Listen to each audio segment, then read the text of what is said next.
আসসালামু আলাইকুম রহমতুল্লাহ। আজকে আমরা আমাদের গাছের প্রথম ফল হারভেস্ট করতেছি আলহামদুলিল্লাহ। দেখতে পাচ্ছেন যে আমার হাতে একটা ড্রাগন, এটা একেবারে অর্গানিকভাবে ন্যাচারালভাবে পেকে গেছে। তো আমাদের গাছে অলরেডি ফুল চলে আসছে, ইতিমধ্যে ফুল চলে আসছে, কিন্তু কিন্তু ওই ফল কয়েকটা আসছে। তো তার ভিতরে দেখতে পাচ্ছেন যে এই একটা আমার হাতে যে একটা ফল দেখছেন, আর এই যে একটা ফল, আমি এখন এটাকে কাটবো। তো দেখেন, এটা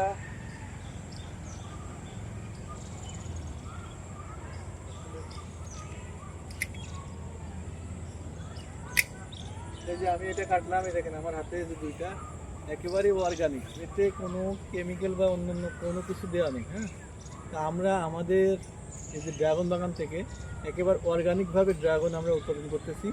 আর এবছর আমরা অর্গানিকভাবেই ড্রাগন উৎপাদন করবো। আমরা এখানে কোনো কিছু দেবো না। দেখেন ইতিমধ্যে এটা ভিতরে কিন্তু ফেটে গেছে, মানে পেকে পেকে কিন্তু এর মুখটা ফেটে গেছে। এটা চিন্তা করেন যে কতটা ম্যাচিউর হয়ে গেছে, খাওয়ার উপযুক্ত হয়ে গেছে।